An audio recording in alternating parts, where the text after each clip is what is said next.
Get a check of the Halloween forecast with Jessica Birch. As those trick-or-treaters are getting ready this evening to head out and get some much-needed candy for their Monday, let's take a quick look at what we can expect temperature-wise. We're expecting upper 50s around that 5 o'clock hour right before the sun sets just along our coast and even into the bay.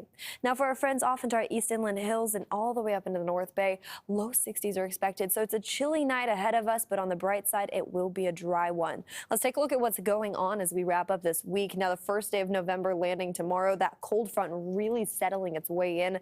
This is going to bring in cooler temperatures for the rest of the week, but to add to that, it is increasing our chances of rain. We'll talk about that in just a second, but just when you think that's over, as we head into the weekend, we see another trough pushing its way in, bringing us some cooler temperatures too, and a slight increase in that rain chance. So this is what we're looking at tomorrow for San Francisco. Pretty favorable conditions for that cold front to bring in some much needed cooler weather and rain, but then that increases even as we head into Saturday and Sunday, no matter where you live in the Bay. For example, as we head north closer to Santa Rosa, it's a similar setup. But even as we head down into San Jose, we're seeing that same trend into this week and even into the weekend. So let's take a quick look at Futurecast.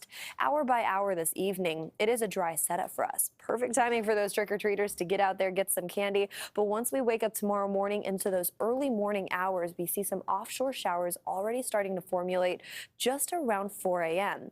This will continue into Tuesday morning. So wet roads are expected for us as we head into Tuesday.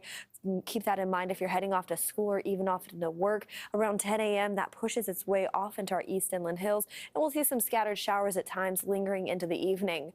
Daytime highs are going to stay cool as we wrap up this week, though. Above average conditions pretty much nowhere across the board. We're just seeing upper 50s and lower 60s for San Francisco, 50s even in the forecast for our Inland East Bay as early as Tuesday. We'll warm up into the 60s by Wednesday and Thursday, and then it stays cool into the weekend forecast too.